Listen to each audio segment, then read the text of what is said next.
name is Ann Staley, and I'm a longtime writer and teacher.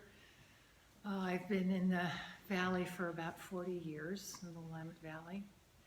And I'm going to read a poem of mine, and then I'm going to talk about how you too can present a poem when you're asked to read. So the poem I'm reading is the title poem from my next book of my next collection. And it's the title poem, and the title of the poem and the book is Afternoon Sky, Harney Desert. And this is also painting.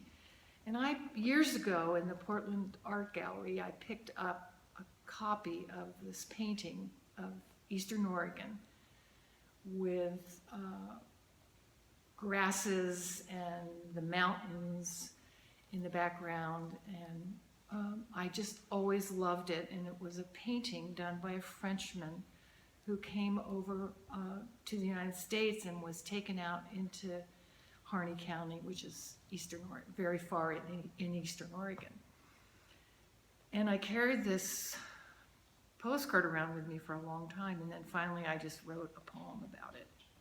The poem is entirely invented. I have never been to Harney County and to the place where this painting happened. So I have invented it. Everything in it is fictional. Now, this is not often true in poems that I write. Mostly it's all, the truth, and it's all about me. But this is what we call an ekphrastic poem, which means it's about a work of art.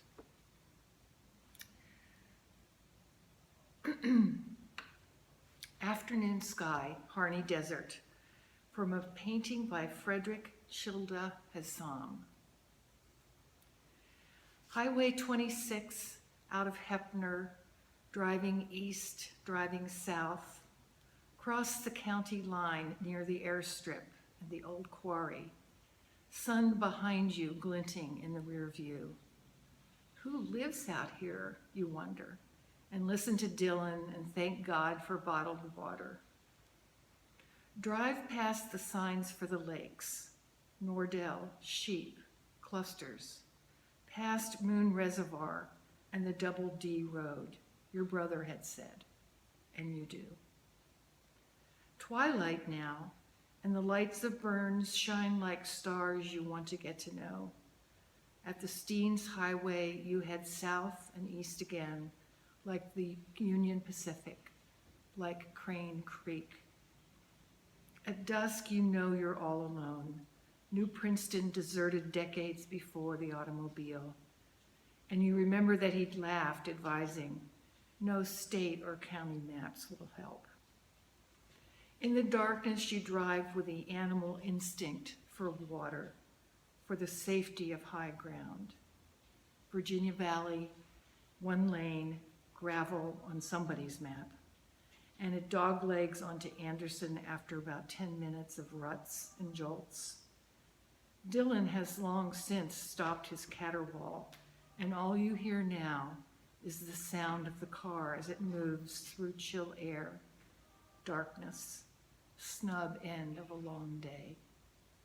You know the desert is out there, east of the water-soaked refuge and the Steens. It's waiting there in Pueblo Valley, white, startling, sands like table salt, despite the Alvaroid, Indian wild horse, the Cessna, horse and willow, the creeks that make it bloom in spring, that have drawn you almost to California, and where tomorrow you will set out your easel and paints, sky filled with afternoon, desert green gold with flowering, the purple Steens, one thin brushstroke between earth and sky.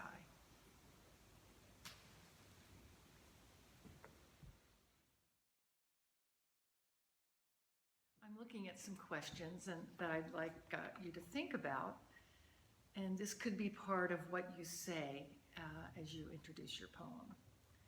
So, why did you select the poem you chose to read? And you might say, this is a poem I wrote about my granddad, and I sent it to him in a Christmas card. Or you might say, everybody in my class wrote on the topic of rivers, and it turned out that this is one of my favorite poems that I've ever written.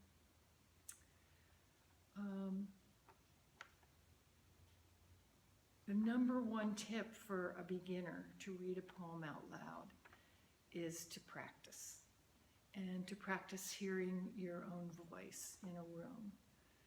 And if you're going to have the use of a microphone, you want to come early enough so you can practice doing that a little bit, so that you can hear how softly you have to speak with a microphone. What is your number one tip for a beginner to write a poem? Write what you know about. Write what you care about. And if I usually, in my writing classes that I teach, I would have my students use the last few pages in their notebook, and I would have them number 1 to 50, and I'd say, write about things that you care about, you love, you don't want to ever forget. And so when they came to, then we would be writing poems, and if someone would say, gee, I just don't know what to write about today, or this prompt doesn't work for me, or whatever, I'd say, go back to your 50 and choose one of those, because that's something you already care about and know about.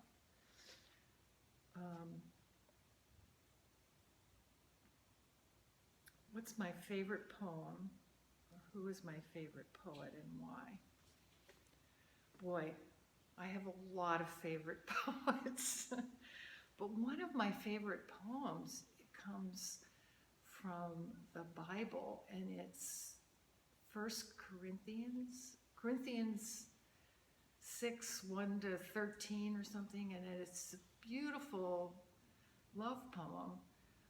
And now I can't think of one word to even, get it up in front of me, so I can't even say what it is, but it's one that you will have heard if you've listened to poetry and if you've read the Bible.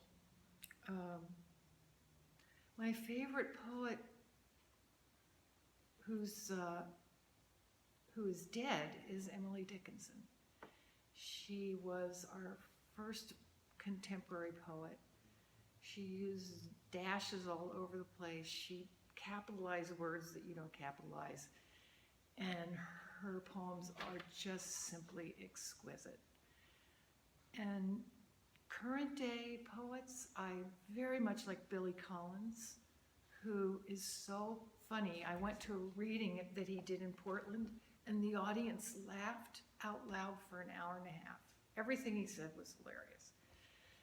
I like Billy Collins, and the other person I like is Mary Oliver, who's published probably 25 books of poetry in all forms, prose poetry and stories, and she's a whole book about dogs because she loves dogs. And anyway, those are my favorite current poets.